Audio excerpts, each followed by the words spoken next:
Hey everybody, I just want to make this video. I'm tripped out, right? So, crime is on the rise everywhere. In California, crime is for sure on the rise. I want to talk about a movie reference.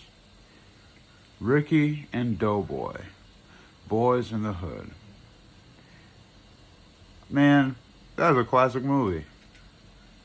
Amongst a lot of the classic movies I've seen.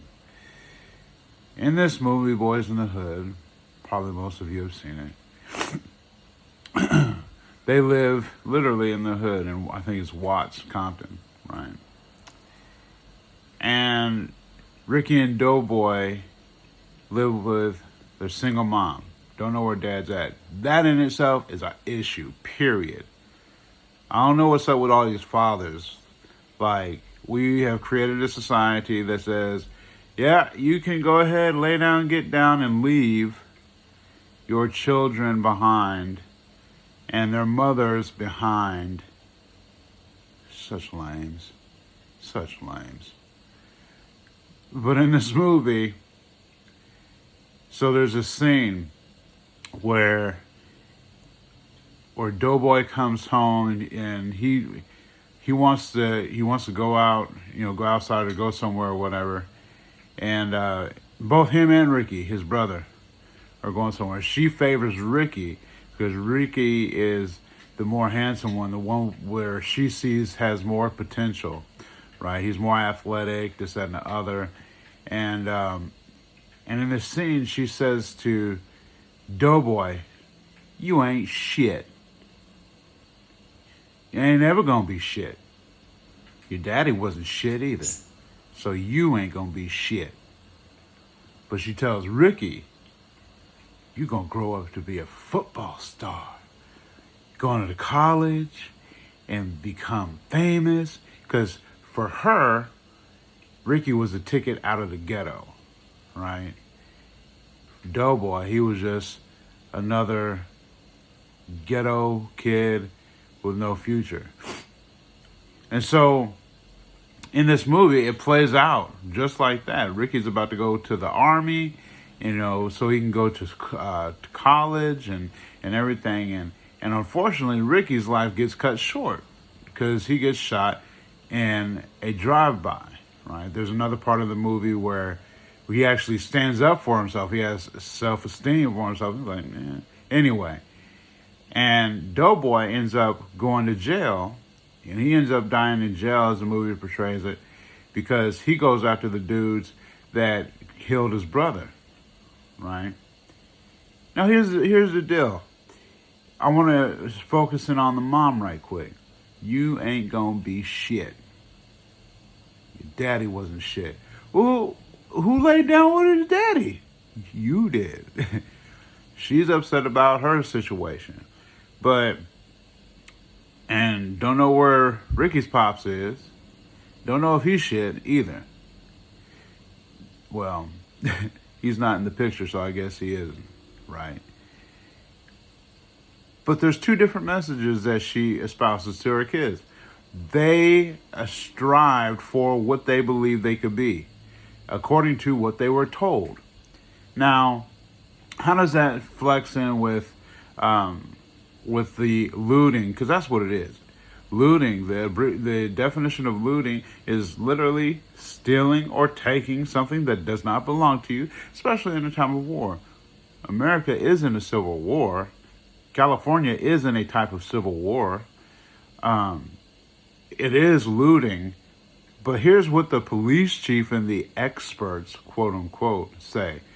Well, looting is too racial. It's only really used of people of color when they do it, but not when the white man does it. Get out of my face.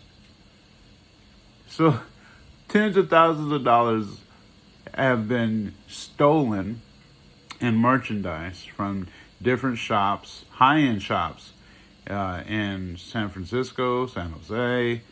If I were the businessmen and women, I'd take my stuff and go.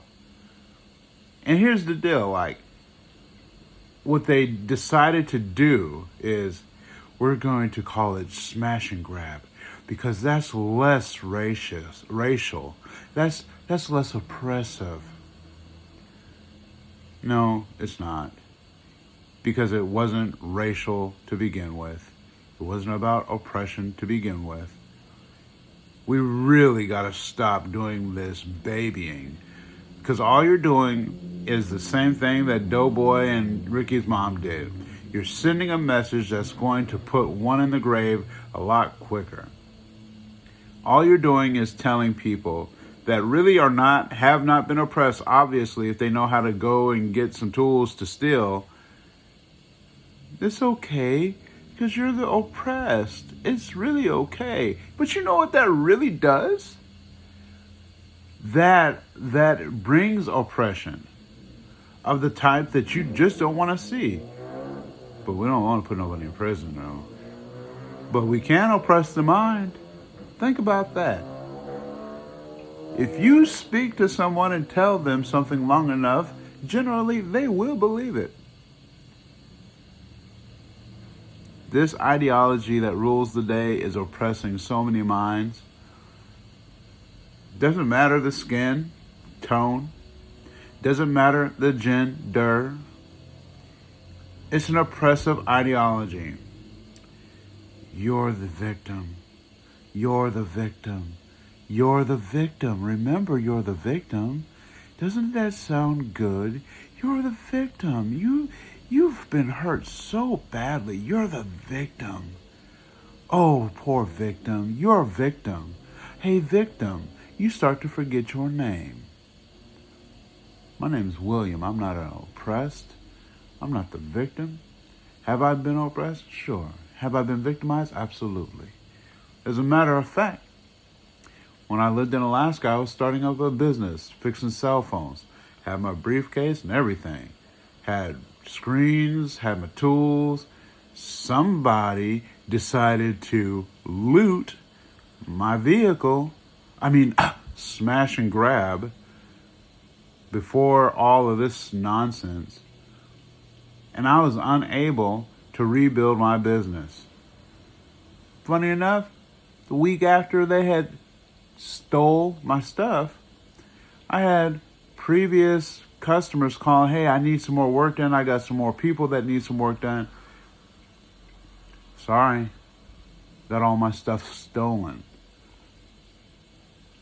That was a help out for me and what I was trying to do for myself. As long as you tell people that they're the victim, they'll never rise up to become the victor.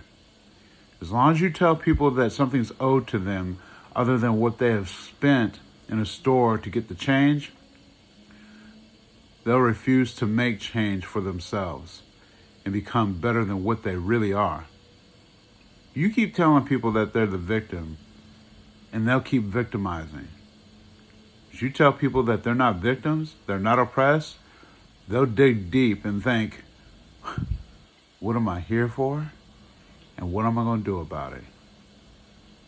Stop being Ricky and Doughboy's mom.